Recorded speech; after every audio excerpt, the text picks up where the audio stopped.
clase, digamos, por eso estoy preocupado.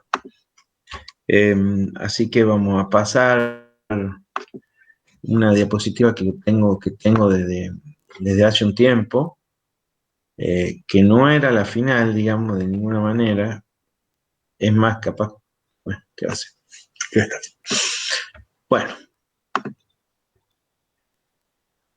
Sí, claro, la que pasa es que en campo está subido la versión que yo venía trabajando, pues había incorporado algunas diapositivas más, le había sacado algunas cosas que no iban tanto, había puesto unas fotos que tengo sobre el silaje. Bueno, ¿qué va a ser? Es lo que hay. Pasamos entonces, así entra en la pantalla, estamos bien. Bueno, pasemos entonces. ¿Dónde está?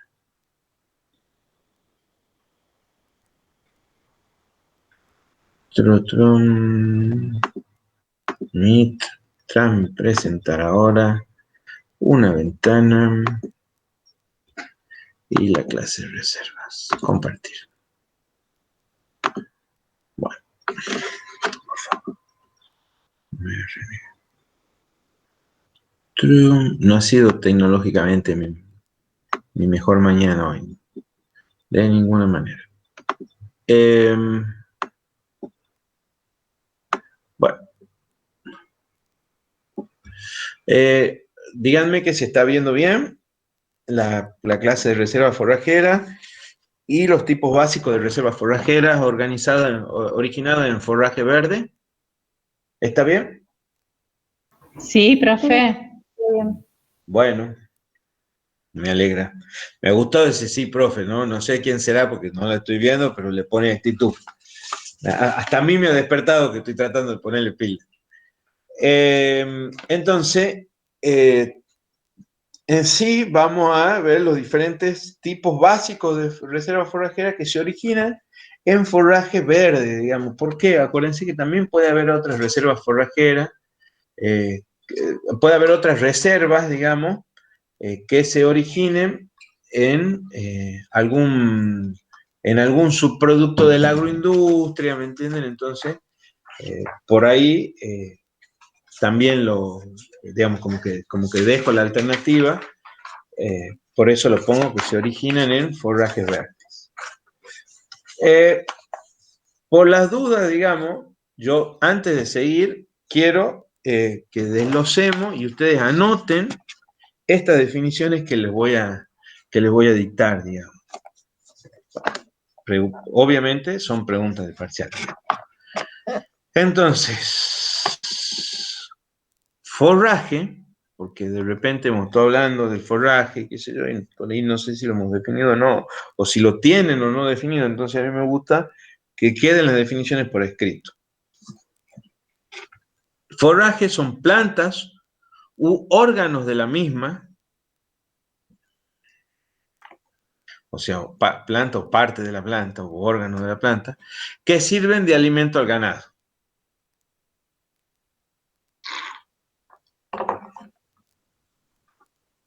Entonces, como forraje, el origen del forraje, esto pónganlo, entonces este forraje puede provenir directamente de pasturas naturales, de cultivos realizados para ese fin, entonces puede provenir de pasturas naturales, de pasturas o cultivos realizados, como el cultivo del maíz, por ejemplo, o puede ser del rastrojo, entre paréntesis, ya lo definimos al rastrojo, de los cultivos de cosecha.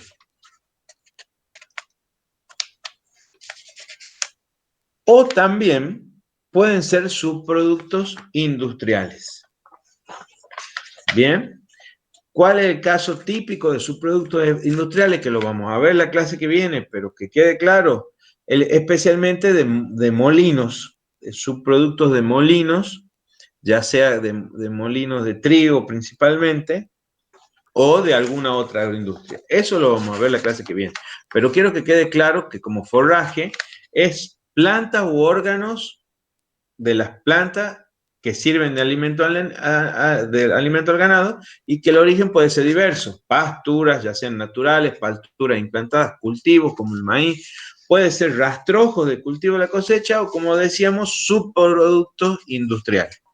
Ejemplo típico, el pellet de trigo. Bien.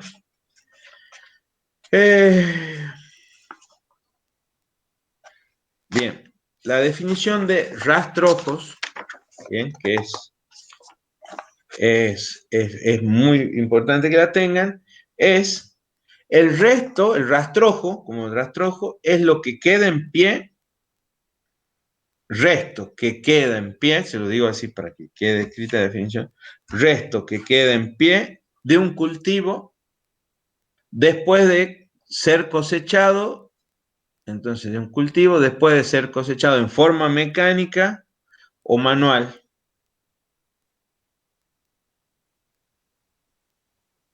Bien, a esto se denomina rastrojo. Bien, resto que queda en pie de un cultivo después de cosechado en forma mecánica o manual. El principal rastrojo que tenemos, digamos, que usan los animales, porque generalmente se lo siembra siempre para la alimentación del animal, y yo le saco el grano, que el típico que les decía el maíz, y yo saco la mazorca de maíz y me queda ese rastrojo. Ese rastrojo es una fuente de alimentación para los animales, una fuente de fibra. Bien, quería que queden claras esas definiciones, porque bueno, no sé si la habíamos tenido, pero por las dudas les recuerdo, digamos, para que les quede. Y por otro lado, antes de empezar con el heno, a ver, antes de empezar, la pastura, ustedes saben que son eso lo hemos ido describiendo, estrato y todo, pero la pastura como comunidad de plantas es donde están presentes, donde predominan las especies herbáceas, aunque también pueden ser, la pastura en sí puede ser el alimento de origen vegetal que predomina el estrato herbáceo, digamos. Las principales, como siempre, las principales pasturas son las gramíneas, digamos, las que hemos ido mencionando, bueno, todo lo que hemos ido mencionando, pero bueno, les voy dejando algunas definiciones. Cuando pasemos a heno, quiero digamos, cuando nosotros vamos a decir cuáles tipos de reservas forrajeras podemos tener, tenemos el heno, digamos, el silaje y el enoraje y el pastoreo diferido, perdón, que el pastoreo diferido precisamente ya lo vimos, digamos, cuando dejamos en sí la planta secar, es lo que se llama una reserva en pie o el pastoreo diferido o el diferido, digamos, ¿bien? Como reserva forrajera. Es el más fácil, ya lo hemos visto. Continuemos enseguida, vamos a ver imágenes, pero continuamos definiendo qué es cada cosa. El heno es el forraje deshidratado, ¿bien? Como esto es un repaso, que por lo general se usa para el secado de la energía solar. ¿Y qué es lo que permite? La conservación por un tiempo más o menos prolongado, de acuerdo a la forma como se realice y cómo se almacene. También depende si hemos respetado los procesos, si hemos respetado el porcentaje de humedad para realizarlo, vamos a tener el mayor tiempo, cuando uno cuida todos esos detalles, va a tener un mayor tiempo de conservación y de un alimento de calidad. Eso en cuanto al heno, acuérdense, el producto es el forraje deshidratado. Enificación, en cambio, es el conjunto de procesos físicos, químicos, que permiten la deshidratación del forraje verde para su posterior conservación. Entonces, La enificación es el proceso, ¿bien? Y es un conjunto de procesos físico-químicos que permiten la deshidratación del forraje verde para su posterior conservación. Eso en cuanto al heno. Pasamos a lo que es el silaje. El silaje es un alimento húmedo, voluminoso,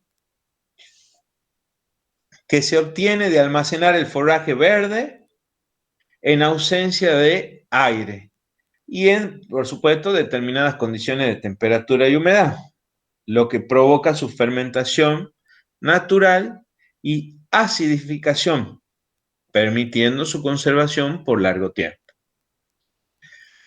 Entonces, esta definición de silaje es el alimento húmedo y ¿cómo se obtiene?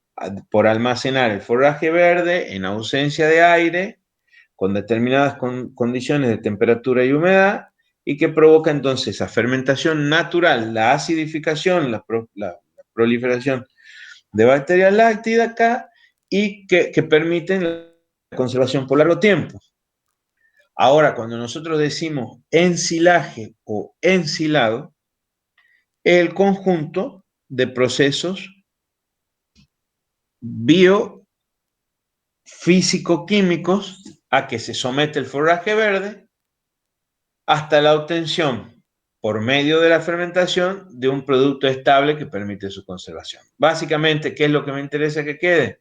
Que el ensilaje, el silaje es el alimento, el producto. El ensilaje es el proceso biofísico-químico que se somete ese forraje verde hasta que se fermenta y permite su conservación.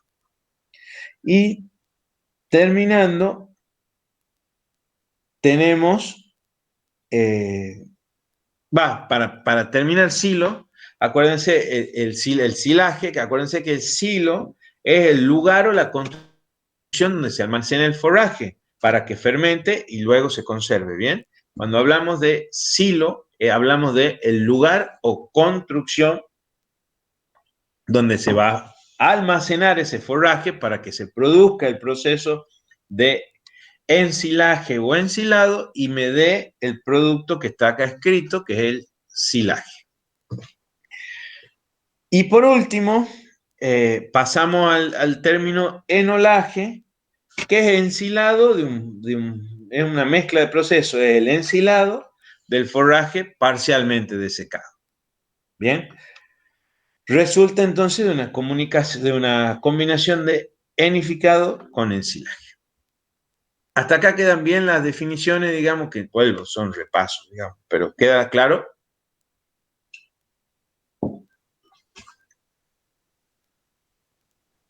Estoy hablando solo. Díganme que me están escuchando. ¿Alguien me escucha? Profesor, ¿puede repetir el Sí, ensilado? Volvemos entonces. Pasamos al ensilado. Sí. Yo lo he dicho rápido, pero para que quede, digamos, porque a mí lo que me interesa es que quede este concepto de ensilado como proceso, ¿bien? El ensilado es un conjunto entonces de procesos biofísico-químicos al que se somete en sí el forraje, este forraje verde, hasta la obtención, por medio obviamente de la fermentación, de un producto estable, de que se estabiliza y me permite la conservación de este silaje, ¿bien? O sea, es el proceso, ¿bien? Quiero que quede claro, heno, el forraje deshidratado, el producto. Enificación es el proceso físico-químico. Silaje es el producto. Ensilaje o ensilado es el proceso biofísico-químico. Quiero que eso quede claro, digamos, para que los términos sean los adecuados, así como hemos puesto énfasis en las categorías y en definir qué categoría de animales, y han visto que en el parcial ha habido preguntas de eso. Bueno, acá también me interesa que queden fijos los términos, que queden claros estos términos. Bien, ¿Queda gracias. claro? Sí, gracias. Bien. vuelvo, digamos, yo esto, a veces, cuando hablamos y preparamos la clase, digamos, esto por ahí ya son temas dados que por ahí uno no sabe si volverlo a dar, digamos, pero bueno, yo siempre vuelvo para que empecemos, digamos, con el mismo vocabulario, con la misma forma. Hablábamos siempre de las reservas, digamos, ¿para qué las reservas? Eh, Acá tenemos un ejemplo, digamos, acá supongamos que yo hago un pastoreo diferido. ¿Qué es lo que hago? Lo dejo en pie para aprovecharlo en otra época del año acá, digamos. Entonces, muchas veces, digamos, en un caso como por ejemplo de carga de animales baja, yo tengo un sobrante que, bueno, parte puedo dejar diferido, pero entre no aprovecharlo, yo por ahí con ese sobrante puedo hacer un heno, ¿bien? Hago el proceso de nidificación. Y lo mismo pasa en diferentes alternativas. Entonces, por ejemplo, el diferido, yo uso el diferido acá, pero a la vez yo puedo planificar unas reservas forrajeras para usarla en el bache forrajero. Entonces digo, bueno, voy a sembrar un maíz para que cuando el bache sea grande, yo pueda responder con una de estas reservas y asegurar en sí la cadena forrajera. Cuando realizo el balance, digamos, acá lo planteo como otoño, pero cuando el balance yo lo hago siempre un tiempo antes, suponiendo y planificando para el año que viene. Eh, Acá lo pongo como un ejemplo, digamos, tenemos un rollo de una pastura, de una pastura perenne. Esto no es un rollo de alfalfa, a comparación con este, que acá si vemos un rollo de alfalfa en modo verde, se ven las hojas, ¿bien? En cambio, esto es un fardo, no sé si lo he dicho, un fardo de alfalfa. Las diferentes formas eh, de que el heno esté disponible para después. En campos grandes, lo que se usa son rollos. Estos rollos van de 150 a 300 kilos. Eh, por ahí, para algo comercial o para alimentar pocos animales, se hacen fardos. Bueno, acá tenemos un ejemplo de una máquina enfardadora y acá tenemos el ejemplo de una máquina enrolladora de pastura. Es lo que se hace, digamos, recordando un poco el proceso. Se lo corta, esto lo pongo como ejemplo, digamos, por lo general esto se lo hace les decía, a ver, vamos a hablar de las generalidades para que queden claros el trabajo. Cuando la alfalfa está entre un 10 y un 20% de floración, realizo el corte de la alfalfa y el hilerado. Para eso, ven, se hace falta dejarla en hileras. Entonces, durante un día hago el corte de la alfalfa y más o menos, y la dejo secar. Posteriormente a eso, al día siguiente la doy vuelta a la mañana, esa alfalfa, y la dejo en hilera, lista ¿para qué? Para que pase la máquina enrolladora o la máquina enfardadora, cualquiera de las dos, depende del producto. Entonces, va pasando por esos hilos y me va tomando el forraje, digamos. Y hacia adentro va haciendo el rollo hasta que lo deja el rollo. Cuando tiene un determinado volumen, un determinado peso, lo dejo ahí. Ese rollo, digamos, después lo transporto. Tengo este es un ejemplo, una máquina con púas para transportar ese rollo y almacenarlo y guardarlo de acuerdo a las recomendaciones. Esto es un carrito para poder poner más y poder transportar más de un rollo, que después puede ser consumido, como lo ven acá, como autoconsumo de los animales. Ven, le ponen a los animales le ponen esos aros como para que no se desperdicie tanto. Y acá es lo que quiero llegar, cuál es la forma correcta de guardar los rollos, digamos. Siempre cara plana con cara plana, haciendo hileras, dejando 1 metro entre ellos. ¿Para qué? Para que circule el viento. Y siempre el viento debo dejarlo en un lugar alto, ¿bien? No en un lugar bajo, porque si no, si se llena de agua se me podriría. Quedan en la intemperie en la mayoría de los casos. Si lo pudiera dejar en un galpón sería excelente, pero en la mayoría de los casos quedan en la intemperie. Y debo permitir que el viento corra entre los pasillos de rollo.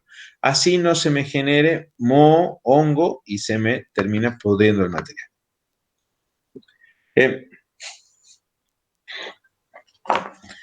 Queda más o menos repasado lo que es el rollo, el proceso de heno y enificación.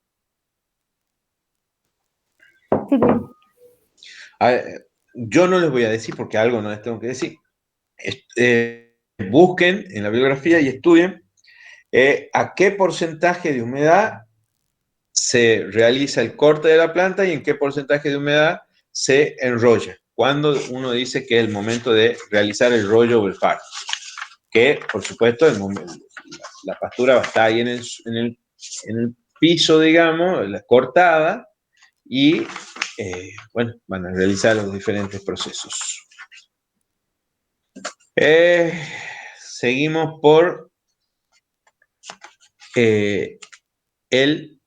¿cómo hemos dicho que se llamaba? Silaje. Bien, acá vemos el producto, que es el silaje, y para lograr este producto tiene que pasar por el proceso de ensilaje o ensilado. Acuérdense que este es un proceso biofísico-químico en donde, bueno, yo les voy a pasar, digamos, las fotos que tengo, digamos, espero poder compartirlas. Foto, viaje, che, vaya. Bueno, este ha sido un viaje que justo hemos hecho con unos alumnos de introducción. Dejo de compartir pongo el Meet y pongo presentación ahora. Una ventana. Justo lo hemos hecho con los alumnos, bueno, ya son alumnos, ya deben ser todos veterinarios. Y hemos coincidido justo en la época en que estaban haciendo el silo. ¿Se ven? Sí. Sí, se ve. Bien. El proceso de silaje. Acá vemos cómo va una máquina cortadora que lo que hace es, ven ese maíz planta entera, cómo lo va cortando. O sea, se ven todas las fotos, no una grande. No, en serio, no. Y si yo pongo, yo la estoy viendo. Agregar algún. Espera.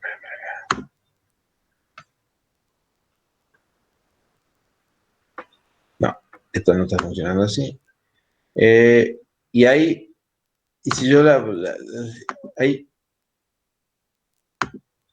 Ahí. Se lo sigue viendo chiquito. Juro que no es mi bien. Evidentemente hay algo en la capacidad de mi compu, tendré que reiniciar. Entonces, bueno, vamos a ver. Espera. Porque capaz que yo estoy diciendo que se vea que se vea el explorador y yo no necesito el explorador. Yo necesito que se comparta una ventana. Acá está. A ver ahí. Ahí. Ahí sí se ve bien. Buenísimo. Entonces, les decía, ya enseguida vemos el momento para el ensilado, pero vamos viendo cómo una máquina cortadora que lo que hace es picar el forraje. Les voy a preguntar, digamos, para que recuerden el tamaño del picado, pero bueno, eso, acuérdense que seguramente van a estar las preguntas. No les quiero decir porque si no ya se hace como muy fácil y esto es una clase más de repaso. Entonces, como esa máquina corta pica, que se llama, va cortando y pasando por lo que es este cuello de cisne a ya sea un camión o un tractor cargado, digamos, a la par. Entonces ven cómo va la máquina avanzando, ahí se la ve de costado a cuando está por empezar a trabajar, va avanzando, ahí se ve la imagen de las cuchillas, eso va entrando a la máquina, lo corta, y bueno, y me quedan así lo que me queda después de que pasa la máquina. Altura de corte, más o menos tiene que rondar entre los 30, 50 centímetros, 40 centímetros. Depende de que corte hojas verdes, digamos. Las hojas secas tienen que quedar abajo y las hojas verdes de la planta tienen que entrar a la máquina. Aquí estamos viendo el profe Sisín, el estado en sí del maíz. Ahí viene la máquina trabajando. Ahí nos chocan. Quiero mostrarles el momento óptimo. Acá está. Ahí en esta foto se ve el maíz va madurando de afuera para adentro, digamos. Y esto siempre se dice que tiene que estar en grano, el diente de leche, la marca, digamos, en donde va endureciéndose, tiene que estar entre medio grano y 3/4. Por ahí este está en el momento justito de medio diente, entonces sería como un buen momento para realizar el maíz, para realizar el sillo. Entonces acá vemos cómo van haciendo, descargando en sí con los camiones volquete el silo y cómo hay otra maquinita que lo va compactando. ¿Por qué? Porque para que, como decía la definición, tiene que haber ausencia de oxígeno. ¿Cómo vamos a hacer para que haya ausencia de oxígeno? Compactándolo. Y luego, en este caso, este es un silo tipo puente. Acuérdense que silo es la estructura. Ahí vemos cómo va tirando el material, se lo va compactando y después se lo tapa con algún plástico por lo general. Volvemos a la diapositiva. Detengo la presentación y vuelvo a la presentación de la clase.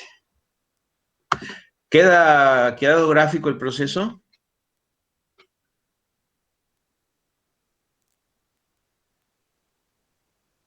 Sí. Bueno. Entonces, continuamos. Cuando hablábamos de silos, ¿se acuerdan que hemos definido como el lugar o construcción donde se almacena el forraje para que fermente y luego sirve para conservarlo? Nosotros tenemos distintos tipos de silos. Algunos son temporarios y otros son permanentes. Dentro de los temporarios pueden ser subterráneos, semisubterráneos, superficiales y a su vez los permanentes también, subterráneos, semisubterráneos o superficiales. Dentro de los temporarios, como subterráneos, son silo, foso, trinchera o silo cuba, pero bueno, son temporarios porque no son de una estructura fija. Bueno, después tenemos semisubterráneos, que es que va enterrado una parte y sobresale la otra parte, o superficiales como el silo parva, silo torta, silo puente o el tipo de silo cova, digamos, que ya algunos lo vamos a ver enseguida en las diapositivas. Por otro lado, dentro de los permanentes también tenemos los poco profundos como silo trinchero, silo cuba, pero estos ya son, ya están hechos, digamos, ya están hechos en mampostería, ya están hechos en material, por eso son permanentes. Y los superficiales como el silo búnker o cajón, que puede ser de madera o mampostería, o el silo torre, que son de madera, de metal, pueden haber diferentes alternativas y ahora vamos a ver. Entonces acá vemos silos permanentes, ven que están construidos superficiales, volvemos a la definición. Entonces esto sería un tipo de silo búnker o silo cajón, digamos, el que estamos el que estamos viendo acá. Por otro lado, este es obviamente un tipo de silo subterráneo, ¿ven? Permanente, pero hacia abajo. Acá volvemos al silo superficial, acá tenemos otro tipo de silo subterráneo.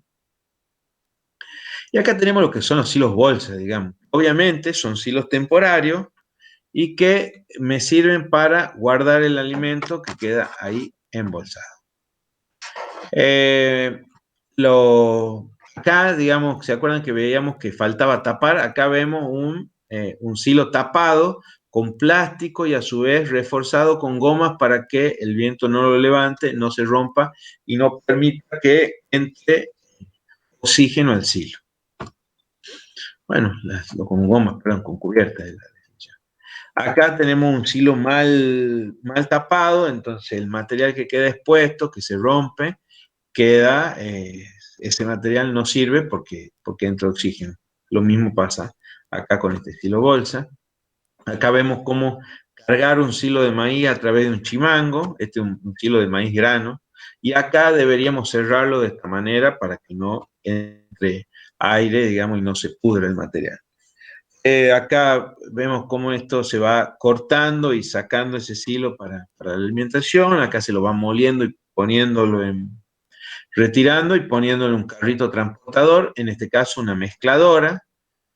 Acá otra forma de aprovechar el silo ya con una pala cargadora, también se lo va poniendo en esa mezcladora, mixer o mezcladora, que lo que va a ser transportar el alimento, y si yo lo quiero mezclar con otro producto, lo va mezclando a través de estos tornillos sin fin y dosificándole a los animales, como vemos acá al final, ¿ven? Los tornillos sin fin, y como esto va tirando en los comederos de los animales. Acá tenemos un ejemplo de autoconsumo de silo. Es un típico ejemplo en el que los animales solos van, uno pone el silo bolsa y los animales van metiendo la cabeza por ahí y consumiéndolo, digamos. No es muy común, no está muy probado. ¿Por qué? Porque sí tenemos mucha pérdida de material, digamos, al dejar expuesto el material por mucho tiempo, pero es una manera de que la mano de obra, digamos, como de abaratar de alguna manera mano de obra en cuanto a la entrega y maquinaria. Me gusta porque tiene como que armar un silo, en realidad todo, como ustedes van a ver, toda la materia son rompecabezas que hay que ir uniendo. Pero bueno, lo podemos poner para este caso en el silo, como el forraje, pensando en qué tipo de forraje, en qué madurez, cuánta humedad tiene, el tamaño en que se pica, pregunta de examen, el valor nutritivo, qué composición química tiene, qué condiciones ambientales existen. En sí, el ensilaje, el proceso y el tipo de tamaño de silo, tiempo que te demora en llenar, mientras más tiempo te demora en llenar, más en llevar el material, más oxígeno se presenta, cuán bien o mal compactado está, si realizas la inoculación de algunas bacterias, como para que las bacterias lácticas prosperen más rápido o no, si lo sellas, o sea, si lo cerras bien, digamos. La alimentación, cómo vas a hacer la utilización, el manejo, las condiciones ambientales, si usas y lo mezclas con otro alimento, y por supuesto la gente que trabaja y aprovecha ese ciclo. Y cerrando, el pastoreo diferido. Acá tenemos algunos casos de engorde de novillos Braford con pasturas diferidas y suplementación, ya sea con maíz, bueno, con algún tipo de suplementación para aprovechar que los animales puedan aprovechar mejor ese forraje diferido, que como ven, el forraje seco. Bien, eso sería toda la clase. No me acuerdo qué le tocaba. Dejar de compartir. Profesor, Y escucho las preguntas. Sí. todo lo que hay que completar está en la parte de lectura complementaria. Sí, parte de lo que hay que completar y parte le he ido dictando, para algo les doy la clase. Sí. Bien. Bien. Lo mismo están. Les voy a hacer un comentario de. Uy, se me salió bueno. Lo mismo tenemos.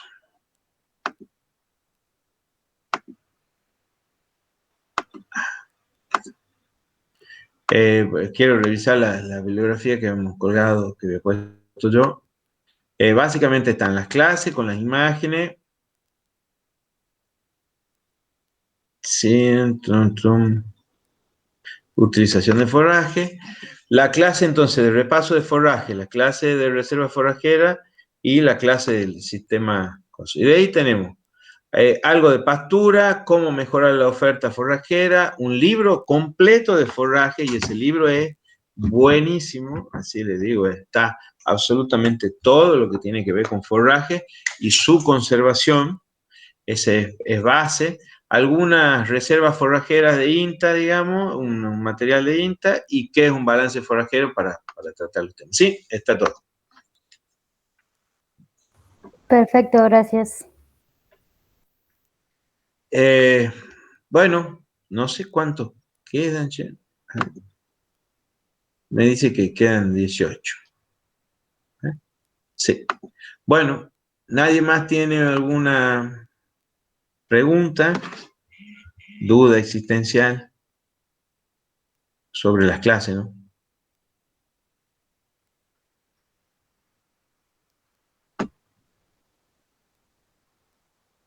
Si no, lo mismo, por ahí alguna tiene una duda y no se anima, me pueden mandar también al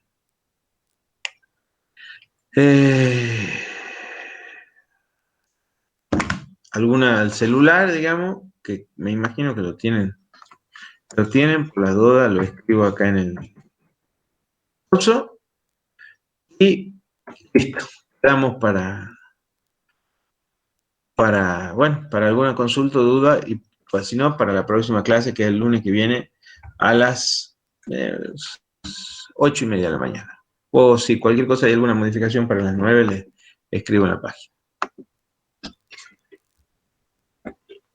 Bueno, chicos, que tengan buenas tardes. Y nos vemos. Vayan desconectando. Gracias. Gracias. No, a ustedes Chao. por la atención. Que anden bien.